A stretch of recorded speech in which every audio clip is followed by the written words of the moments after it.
மதுரையில் இன்று மீனாட்சி சுந்தரேஸ்வரர் திருக்கல்யாணம் கோலாகலம். சித்திரை திருவிழாவின் சிகர நிகழ்ச்சியையொட்டி நகரமே விழா கோலம்.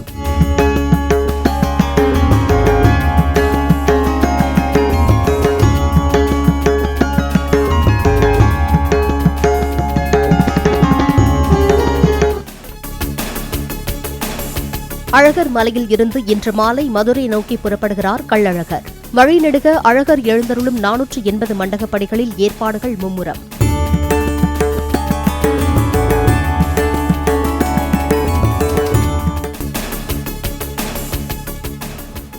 மீனாட்சி திருக்கல்யாணத்திற்கு பக்தர்கள் திரண்டு வருவார்கள் என்பதால் விரிவான ஏற்பாடு. 1,00,000 பேருக்கு திருக்கல்யாண விருந்து தயாரிப்பு. கடந்த முறை அமேதியில் தோற்றது போல இத்தேர்தலில் வயநாட்டில் ராகுல் தோல்வியடைவார். மகாராஷ்டிர மாநிலம் நாண்டேடில் நடைபெற்ற தேர்தல் பிரச்சார கூட்டத்தில் பிரதமர் மோடி பேச்சு. अब जैसे इन्होंने अमेठी से भागना पड़ा, अमेठी छोड़ा, अब मान के चलिए वो वायनाड भी छोड़ेंगे. இடஒதுக்கீடு தொடர்பாக காங்கிரஸ் பொய்யான தகவல்களை பரப்பி வருவதாக உள்துறை அமைச்சர் அமித்ஷா குற்றச்சாட்டு. காங்கிரஸை வலியுறுத்தினால் கூட பட்டியலினத்தோர் மற்றும் பிற்படுத்தப்பட்டோருக்கான இடஒதுக்கீட்டை பாஜக கைவிடாது என ராஜஸ்தான் பிரச்சாரத்தில் உறுதி. தமிழகத்தில் மக்களவைத் தேர்தலில் 69.46% வாக்குகள் பதிவானதாக இறுதி நிலவரத்தை அறிவித்தது தேர்தல் ஆணையம். அதிகபட்சமாக தருமபுரி தொகுதியில் 81.48%, மிக குறைவாக மத்திய சென்னையில் 53.91% வாக்குகள் பதிவு. பலத்த பாதுகாப்புடன் வாக்கு எண்ணும் மைய ஸ்ட்ராங் ரூம்களில் வைக்கப்பட்ட மின்னணு எந்திரங்கள். தேர்தல் நடத்தும் அலுவலர்கள் ஆய்வு செய்த பின் பூத் முகவர்கள் முன்னிலையில் அறைகளின் கதவுகளை பூட்டி சீல் வைப்பு. மின்னணு எந்திரங்கள் உள்ள ஸ்ட்ராங் ரூம்களுக்கு 24 மணி நேர துணை ராணுவ படை மற்றும் போலீஸ் பாதுகாப்பு. அறைகளின் உள்ளேயும் வெளியேயும் சிசிடிவி கேமராக்களை பொருத்தி தீவிர கண்காணிப்பு.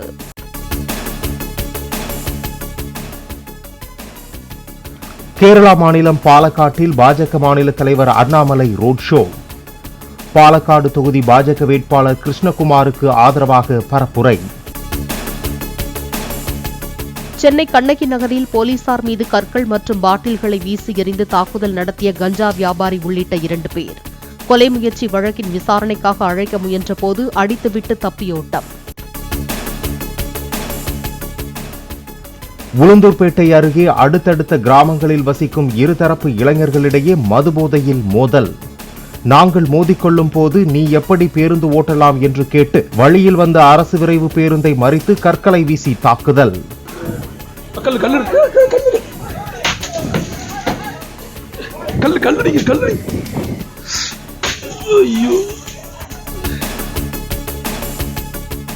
ஈரோடு மாவட்டம் தாளவாடி மலைப்பகுதியில் சூறைக்காற்றுடன் பெய்த கனமழை. ஆயிரக்கணக்கில் வாழை மரங்கள் சேதமடைந்ததால் விவசாயிகள் கவலை. ஜிஎஸ்டி அறிமுகப்படுத்தப்பட்டதால் சாமானிய மக்களின் கோடிக்கணக்கான ரூபாய் பணம் மிச்சப்படுத்தப்பட்டுள்ளதாக பிரதமர் மோடி கருத்து. இந்தியா கூட்டணியின் கவனம் எல்லாம் மோடி மீது இருக்கும் நிலையில் தமது கவனம் முழுவதும் தேசத்தின் வளர்ச்சியின் மீது இருப்பதாக பெங்களூரு பிரச்சார கூட்டத்தில் பேச்சு. ஜிஎஸ்டி வரிப்பணம் ஒரு சில பணக்காரர்களை சென்றடைவதாக ராகுல் குற்றச்சாட்டு. இந்தியாவில் உள்ள துறைமுகங்கள், விமான நிலையங்கள் அதானிக்கு தாரை வார்க்கப்பட்டதாக விமர்சனம். ஆந்திர முதலமைச்சர் ஜெகன்மோகனுக்கு 82 கோடி ரூபாய் கடன் பாக்கி வைத்துள்ள அவரது சகோதரியும் மாநில காங்கிரஸ் கமிட்டி தலைவருமான YS ஷர்மிளா. கடப்பா தொகுதி காங்கிரஸ் வேட்பாளராக ஷர்மிளா தாக்கல் செய்த பிரமாண பத்திரத்தில் தகவல். இமாச்சல பிரதேச மாநிலம் மண்டியில் ரோட் ஷோ நடத்திய பாஜக வேட்பாளரும் நடிகையுமான கங்கனா ரணாவத். கட்சிக் கொடிகளை ஏந்திய தொண்டர்கள் மலர்களை தூவி உற்சாக வரவேற்பு.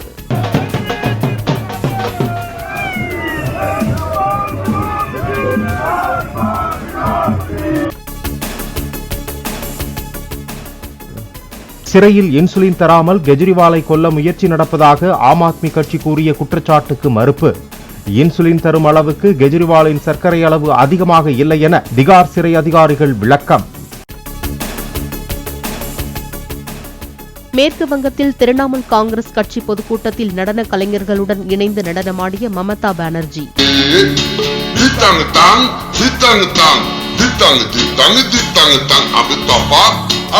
மேடையில் இசைக்கப்பட்ட பாடலுக்கு ஏற்ப இசைக்கருவியையும் வாசித்தார்.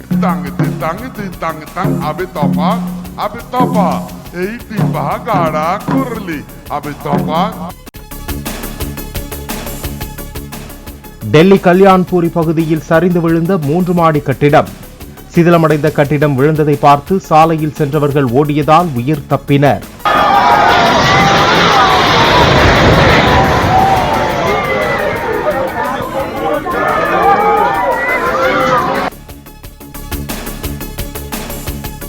ஐபிஎல் கிரிக்கெட் போட்டியில் ஹைதராபாத் அணி வெற்றி. டெல்லி கேபிட்டல்ஸ் அணியை 67 ரன்கள் வித்தியாசத்தில் வீழ்த்தியது. பாரிஸ் ஒலிம்பிக் போட்டிக்கு தகுதி பெற்றார் இந்திய மல்யுத்த வீராங்கனை வினேஷ் போகத்.